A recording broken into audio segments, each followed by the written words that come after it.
Omukulembeze w'eggwanga Yoweri Kaguta Tibuhaburwa Museveni alabudde abakozi ba gavumenti ku muze gw'okuduumulanga ensimbi mu kugula ebintu bya gavumenti eby'enjawulo. Mwami Yoweri Museveni bino abyogeredde mu kisaawe kya MFK Kololo mu Kampala ku mukolo ogw'okukwasa abakulira ebyemirimu ku disitulikiti Bakaawo emmotoka 282 ez'ekika kya Toyota Double Cabin, ezimu ku ezo ezaagulwa ku nsimbi obumbi 69 n'obukadde 2 ezaweebwayo bannayuganda mu kiseera eky'omuggalo ogwasooka okuyambako gavumenti mu kulwanyisa COVID-19. Agambye nti omuze oguli mu bakozi ba gavumenti okuduumulanga omuwendo ogweyongeredde ddala era kivuddeko eggwanga lino okufiirizibwa ensimbi eziwera. Mwami Museveni era alagidde enkola ey'okwekwekanga mu kugaba ttenda eri abantu kinnomu okugulira gavumenti ebintu naye eveewo kubanga eviiriddeko abantu bangi okuseeranga gavumenti n'abamu okuyisizaamu enguzi nga bagiyita ddiiru. Ono era asinzidde ku mukolo guno n'atendereza yaliko omuyambi we by'amawulire okuva mu 1986 okutuuka mu 2001 kati omugenzi Hope Kishanda Kivenjere eyavudde mu bulamu bw'ensi eno ku lw'okusatula sabbiiti eno nti omu ku bakozi ba gavumenti abaakola ekyamaanyi okulaga omutima ogwagala ensi yaabwe boogeraageranya n'abaliwo kati. Museveni era asabye abantu okukoppa omutima ogulagibwa akakiiko ka COVID-19 aka National Response Fund akakulirwa Emmanuel Katongole akeewaayo okutalaga ebitundu by'eggwanga okuŋŋaanya ensimbi zino n'ebintu ebikalu ebyakuŋŋaanyizibwa abantu mu kaseera akali ak'akazigizigi. I'm very happy with the Prime Minister, Robert Nabanja, who organized this function and insisted that all the 282 vehicles must be here so that they are seen, because I hear some people are telling you bring just a few. No, but that's not how will the Ugandans know that the others are there? So now the Ugandans have seen that the little they contributed is accounted for here. There was another 70 vehicles which were given in kind. They are not part of this. Those are already, I think, in the field. The other day I told you about the problem we have between wealth creators and parasites. When I was forming this committee, I was careful to put in people who are not hungry, to put in people who are from the culture of wealth creation, mainly. That's how I got to the Katongole. Katongole is not somebody who depends on government to survive. He depends on his work. Saba Minister wa Uganda Robin Nabanja Musafiri yeeyamye nti baakulondoola abakozi ba gavumenti n'ebitongole eby'enjawulo ebiweereddwa emmotoka zino okulaba nga zikozesebwa bulungi. If you got the open market, Your Excellency, such a vehicle can cost you 150 million or even more. So you made us save over 62 million shillings. Thank you so much, Your Excellency. I want to thank my predecessor, like others have done, the Right Honorable Ndugu Ruhakana Rugunda, and the former Minister for General Duties, my sister and senior colleague Kaloro Kurut, for the work well done.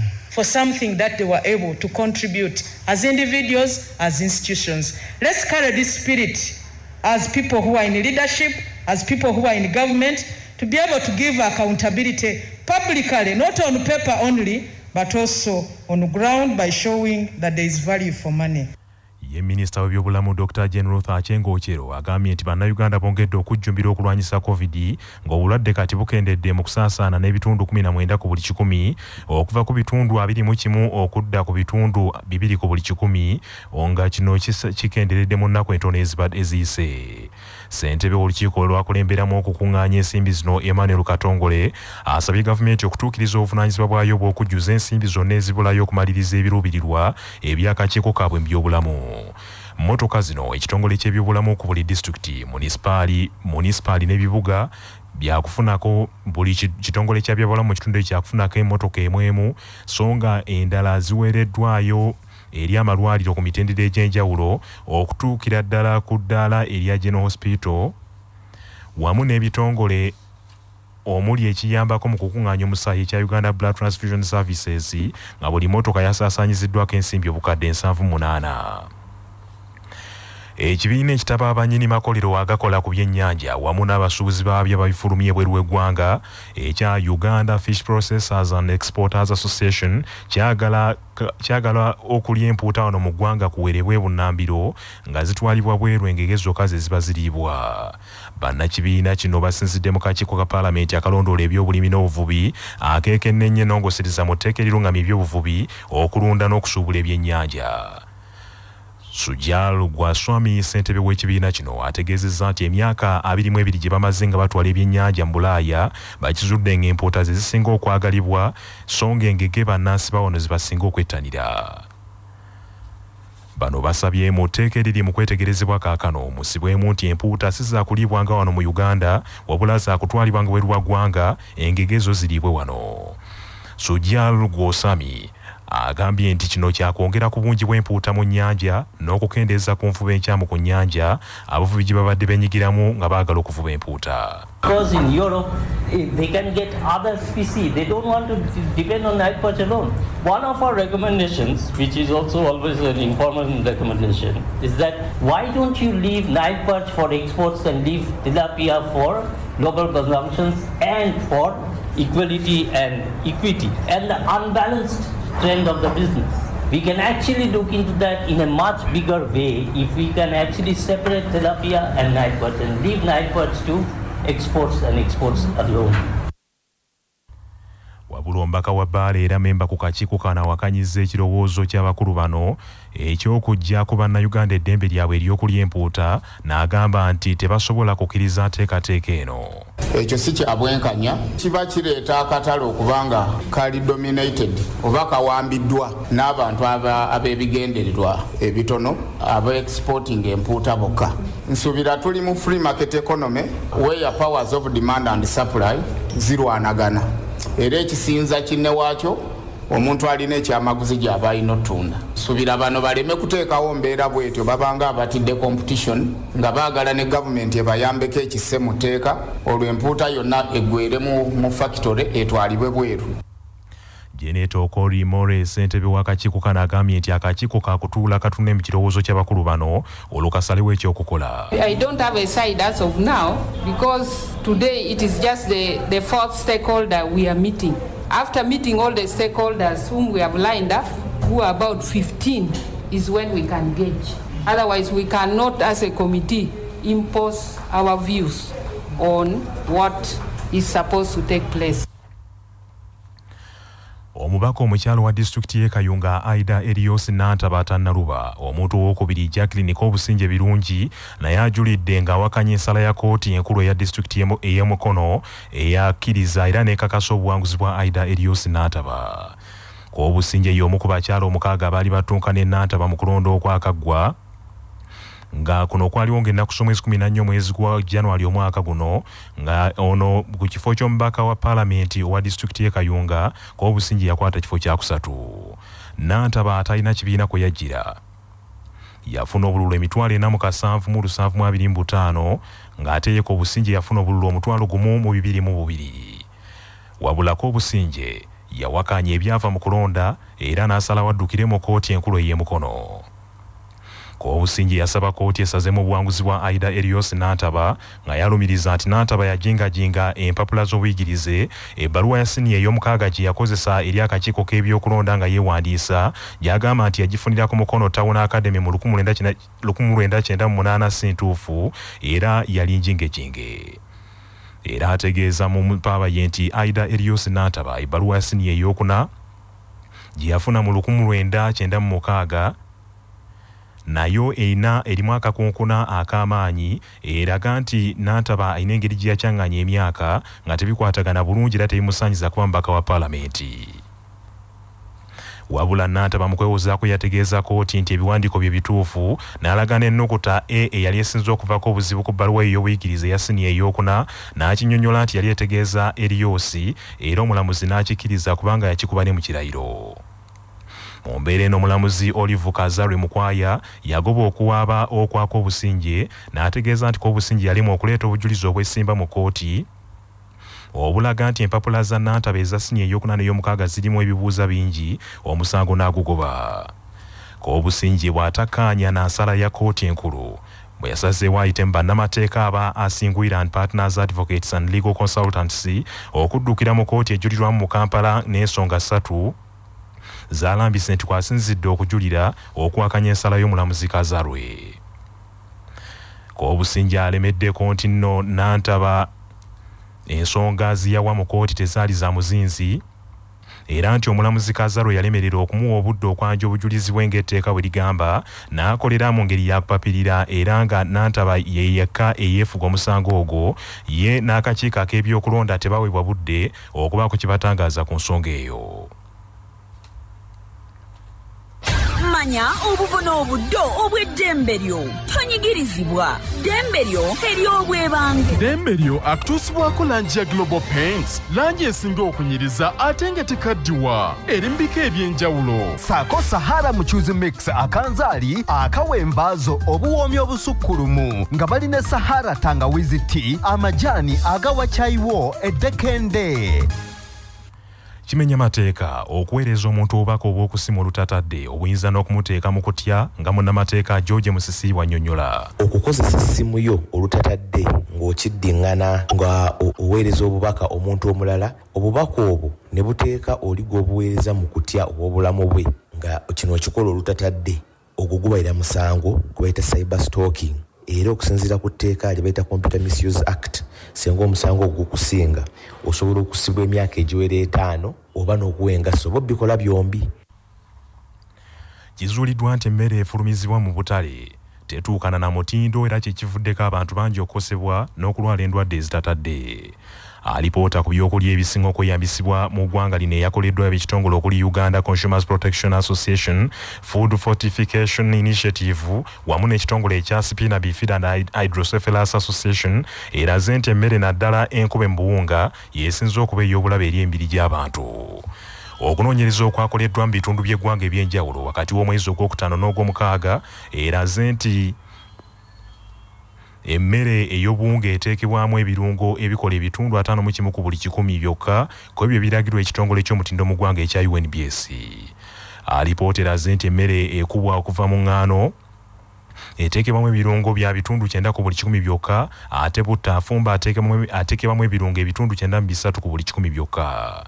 Okunoonyereza kulaga nti obuwunga obwa kasooli ekirungo kya vitamin A kyekisinga okwerabirwa nga bateekateeka obuugi obwo era ate nga kya mugaso nnyo eri omubiri gw'omuntu. Embeera eno yeesigamiziddwa ne ku bulema obw'abaana obweyongedde obulemu obweyongera mu baana abatawaanyizibwa amazzi mu mitwe n'enkizi obugambibwa nti buva ku ndyambi eri omukyalo ow'olubuto nga bangi balya emmere omutali kirungo kya vitamini A ekiyambako mu kwetangira obulemu bw'ekika kino. Teresa Nanozi akwanaganya emirimu mu kibiina ekya Uganda Consumers Protection Association agambye nti emmere ekika kino esaanidde yeekenneenyezebwe mu butindo ogw'ekika ekya waggulu naddala mu bitongole ebikwatibwako. Bano emmere gye bataddeko lebo nti nno eri fortified ddala eri fortified kubanga oluusi kampuni zitubba amagezi ne bassaako fortified nga ddala emmere teri fortified era twasanga nga oil ye tali bubi nnyo kubanga kumpi nga obutundu 9 ku 10 buli fortified bulina vitamin A. Wheat engano nayo teri bubi nnyo era obutundu kumpi 9 bulina required iron. Kasooli ali bubi nnyo ate nga bwe tusinga okulya kubanga kasooli kumpi ndowooza fraction eri fortified eri obanga 10% awo. Kakati awo ne tulaba nga waliwo obuzibu abantu ababulijjo abali emmere eno tulina okwebeereramu tusituke tuleme kutuulaka kulinda nti gavumenti UNBS egenda erondoole kampuni zino zonna. Vincent Kasozi akulira eby'omutindo mu kitongole ekya Uganda National Bureau of Standards agambye nti bafubye okulondoola omutindo gwa buli kintu wabula ebimu bibakaluubirira olw'amateeka ku batambuliza emirimu. Omuntu yennyini akola lemise, akola engano oba akola obunga bwa kasooli akawunga ye si yakola ekirungo naye agenda kugula ekirungo bakimuguze ku ssente ezo wabula gyakiteekemu ffe tugenda okikebera nga tekitugagana nga akawunga ke tekatugaganye na mutindo gw'ekirungo ekyo kati bwe okusomozebwa kwe tusanga. Minisita omubeezi w'ebyamawulire ne tekinologiya ow'ekitiibwa Joyce Juliet Nabosa Sebugwawo agugumbudde abakulembeze ebitongole bya gavumenti abeegumbulidde omuzoogo okubbanga ebintu bya gavumenti ebirina okukozesebwa okulaakulanya bannansi. Bw'abadde ayogererako eri abatuuze mu disitulikiti y'Ekiboga mu kubabangula ku nteekateeka za gavumenti okuli emyoga ne Parish Development Model, ow'ekitiibwa Nabosa Sebugwawo agambye nti ennyamiza nnyo ebintu bya gavumenti byeweereza mu bantu alipoota bwe zifuluma nga ziraga nti abakulembeze babyeddiza kwe kusaba abannansi babateekenga ku nninga ababakulira babannyonnyole gye bibulidde ebintu byabwe olwo ne yafeesi ya kalisoliso wa gavumenti weeneetandikira. Wabadde bakola obubi nga bakola ebintu ebitali bituufu nga bwe bafuna ssente ng'ezo ng'asooka okwawulako enjawulo. Ebyo bye twagala okujjawo abantu basobole okufuna. Gavumenti erina pulogulamu ze nagambye nnyingi nnyo ennungi naye nga ffe ffennyini abantu ffennyini ffe tubba bannaffe. Abantu abali tekiniko tweyisiza bubi abasinga obungi mu kifo ky'okubayamba ate tubabba bubbi. Ekintu ekyo kiteekwa okukoma. Kyova olaba nti kakati ku mulundi guno abantu muyimirire ku magulu gammwe. Mmwe mwennyini abatuuze mulimu gwammwe okulaba nti mufaayo ku ssente zammwe zibaweereddwa, mubuuza accountability ku ssente zammwe, mwerondera pulojekiti gye mwagala mmwe mwennyini. Mu mbeera y'emu ow'ekitiibwa Nabosa Sebugwawo asabye bannansi bakole nnyo baleme kulowooleza nga mu kuweebwa kwokka. Omubaka wa gavumenti mu disitulikiti y'Ekiboga Haji Badiru Sebyala alaze okutya ku ngeri obuweereza bwa gavumenti gye busingamyemu ensangi zino olw'obutabeera na bikozesebwa bimala. Mu mbeera y'emu Haji Sebyala alabudde abavubuka ku kusabiriza okusukiridde okwekomya ensimbi za gavumenti ez'okwekulaakulanya n'agamba nti zisudde bangi mu buzibu era nga kalunsambulira ava nnyo ku kwagala okulya ebyobwereere. Ekintu ky'emyoga kyajja twafuna ne ssente z'abavubuka n'ez'abakyala. Obulwadde obutusanze nti abantu bakyalowooza nti ensimbi babawa buwi kulya. Sipiriti y'okuzisevinga bazibaze yakuba za mbirigo. So tugezaako okunnyonnyola nti yes tuyinza okukozesa amaanyi but at the same time okubeera conscious nti teteekwa kubakwata ne bakugalirayo. So tukubiriza bannayuganda nti yes bwe tujja okulaba nti ssente zikuweereddwa nawe beera n'omutima oguziza abala bafune kubanga buli muntu is a rotating fund si kyaffe ffekka nga mmwe batuwadde kigoberere obuzibu musanze mbutubuulire nga tunaba kubatuukako. Famire y'omugenzi Bazuwane Wamala mu tawuni kanso y'Eryantonde yeekubidde omulanga eri kalisoliso wa gavumenti ng'emusaba anoonyereze ku meeya wa tawuni kanso eno Kalule Mustafa. Famire eno gwerumiriza okwekubaana ne baddereeva ba pick-up okulemera ku ttaka lyabwe kwe baateeka paaka y'emmotoka mu bumenyi bw'amateeka. Famire eno egamba nti baddereeva b'emmotoka zino beesenza ku ttaka eryo erisangibwa ku luguudo olwa Main Street mu tawuni y'Eryantonde wabula enfunda zonna zibagezezaako okubasaba okwamuka ekifo kino beeremye. Bagamba nti ssentebe ono Kalule abadde yeekubaana nabo n'abalemesa okufa ku ttaka eryo ng'agamba nti bawagizi bamuyamba mu kuwangula akalulu akayise. Abafamire eno beekubira enduulu obuyinza mu disitulikiti y'Eryantonde okuli olukiiko lwa tawuni kanso, ofiisi ya RDC poliisi ne ofiisi ya Kaawo abaalagira abavuzi b'emmotoka zino okwamuka ekifo kino ne balagirwa okugenda mu paaka ya takisi y'Eryantonde wabula ssentebe ono n'abalemezaawo. Mu kwemulugunya kwa famire eno kubatutte eri kalisoliso wa gavumenti bano baagala enneeyisa ya ssentebe ono enoonyerezebweko mu bwangu n'ebiwulirwa nti abagoba b'emmotoka zino balemera mu kifo ekyo nga bayina ensimbi ze baamuwa. Omwogezi wa kalisoliso wa gavumenti Ali Muniira agambye nti okwemulugunya kuno bakufunye era baakukwetegereza oluvannyuma basalewo ekiddako. Complaint wakagifuna naye ate nga ffe engeri gye tukolamu complaint bwejja bamala gitunuuliramu ne balyoka bamanya oba tugenda ginoonyerezaako. Kati eyalese okwemulugunya nga tuddamu ne tumubuulira nti oba tugenda kugenda mu maaso okunoonyereza oba nedda. Ayinza okumanya kiki kye tugenda okukola ku kwemulugunya okwo nga ku Monday oba Tuesday. Nenga kesi twagifunye. Ssentebe wa tawuni kanso y'Eryantonde Kalule Mustafa ayogerwako bw'atuukiriddwa yeeganye ebyokulemeza aba pick-up mu kifo kino n'agamba nti ye talina busobozi bubajjawo ensonga yazikwasa RDC. Kizoko twazoogerako ne tawuni Kiraaka ne mugamba abantu abo bajja kubeera bazibu okujjawo naye tweyambisa ofiisi ya RDC era ne tukkanya mu komiti mwe twali nti awandiikire RDC ng'egyalina security yebeekola ku mulimu ogwo. Nga talina kinyita kasobola kulemezaawo omuntu naye nga tusiina buyinza buziremezaawo. Amawulire g'ebyemizannyo mu mawulire gaffe agakya Basafama gakutuusibwako pikipiki TVS 125 eyajja okugobako obwavu. Kati nno gyeyune okuva mu Yuvraj ebbanda. Klabu ya Vipers eraze amaanyi mu ligi y'abinywera ya Uganda Premier League bwekubye klabu ya Wakiso Giants goolo 5 ku bwereere mu kisaawe ekya St Mary's ekitende. Goolo eziwadde Vipers obuwanguzi zitebeddwa Yunus Sentamu atebyeko goolo 4 ate Siza Manzoki atebyeko goolo 1. Wakiso Giants omupiira guno egumazeeko n'abazannyi 10 oluvannyuma lwa George Kaddu okuweebwa kaadi emmyufu. Emizannyo emirala egibaddewo Ondu Paraka erumbye Bright Stars omwaye Kavumba egikomereddeyo goolo 1 ku bwereere etebeddwa Dudu Ramadan ate nga ne Buule ekubye Police FC goolo 2-1 e Bugembe ezitebeddwa Ibrahim Gulusi ne Richard Wandiaka. Ebyo nga biri bityo ekibiina ekiddukanya omupiira mu Uganda ekya FUFA kituuzizza omutendesi wa Club Express FC mukwano gw'abangi Waswa Bosa emipiira 3 ng'atakkirizibwa kugitendeka olw'ebigambo FUFA byegamba nti si bya mupiira byayogera oluvannyuma lwa Arua Hero okulumba Express ewankulukuku n'egikubirayo goolo 2 ku bwereere ku ntandikwa ya liigi.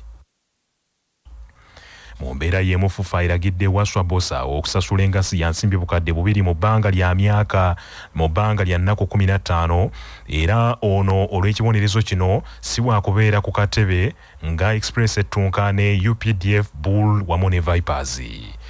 Guno si gwe mulundi ogusoose Waswa Bosa okubonerezebwa mu ngeri eno nga ne mu sizoni ya 2017-18 ng'ali mu mitambo gya Village Ogosalongo yatuuzibwa emipiira 4 olw'okwagala okugwa baddi firimu Malaka.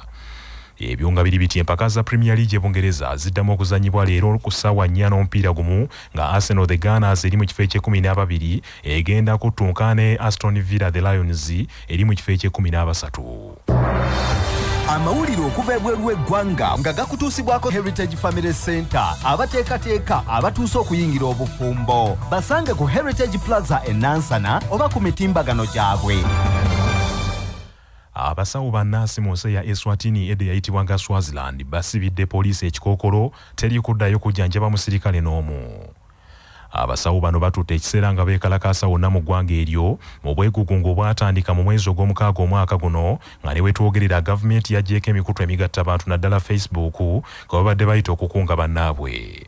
Mu kwekalakaasa kuno abasawo balumiriza nti poliisi etandise okubakkakanako okubakubamu amasasi nga kino kyatandika ku bbalaza ya Ssabbiiti eno bagenda ku paalamenti okutwalayo ekiwandiiko kyabwe kirimu okwemulugunya kwabwe wabula poliisi ne bakkakkanako ne bayisaamu ow'embuya.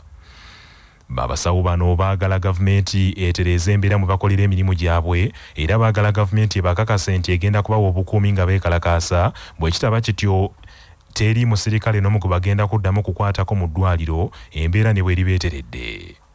Agavudde mu kunoonyereza wano ku Kyabasa gakutuusibwako Ndejje University abasomesa omuyizi n'avuganya bulungi ku katale k'emirimu. Ndejje University, come experience a holistic approach to learning. Mu mawulire ag'empuna omukyala namukadde w'emyaka 7 akamaze akubyewo ezzadde eri omwana asooka. Jubeven Rabari ow'omusaza ow'omu kibuga ekiyitibwa Gujarat e Buyindi yamala emyaka 45 mu bufumbo nga omwana abuze era abasajja yabatabaala n'abamalayo nga mpaawo kyalaba. Amawulire gategeezezza nti lwali olwo namukadde ono n'afuna ekirowoozo nti agezeko nkola z'ekizungu kwe kutunda ente ze yalina asobole okugula enkwaso waakiri addemu agezese emikisa gye. Okumanya namukadde ono tawena yagula eddagala erisisimula obusimu bw'omukyalo obw'obutonde era mu nnaku 15 bagenda okuddamu okumukebera ng'ayuya buyembe. Dokita abadde akola ku mukadde ono ategeezezza nti olubuto bwe lwagenda lukula puleesa yeeyongera kwe kumulongoosaamu omwana ku myezi 8 ng'akubyewo eddenzi. Bannaffe amawulire ag'essaawa eno kangamalirize mbufunze. Omukulembeze w'eggwanga Yoweri Kaguta Tibuhaburwa Museveni alabudde abakozi ba gavumenti ku muze gw'okuduumulanga ensimbi mu kugula ebintu bya gavumenti eby'enjawulo. Ekibiina ekitaba abannyini makolera agakola ku byennyanja wamu n'abasuubuzi baabyo ababifulumye bweru w'eggwanga ekya Uganda Fish Processors and Exporters Association baagala okulya empuuta wano mu ggwanga kuwerebwe bunnambiro zitwalibwenga mu nsi ez'ebweru gye basinga okuzeetaaga Uganda esigale kulya ngege zokka. Omubaka omukyalo wa disitulikiti y'e Kayunga Aida Elios Nantaba Tannaluba omuntu ow'okubiri Jacqueline Kobusinje naye addukidde mu kkooti ejulirwamu okuwakanya ensala ya kkooti enkulu ey'emukono eyakakasa obuwanguzi bwa Aida Elios Nantaba.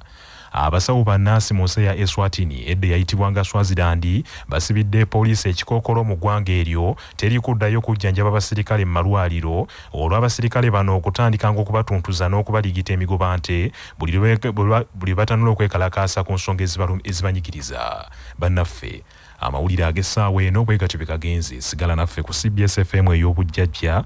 Nze Joshua Musaasisi Nsubuga, Sabbiiti ennungi.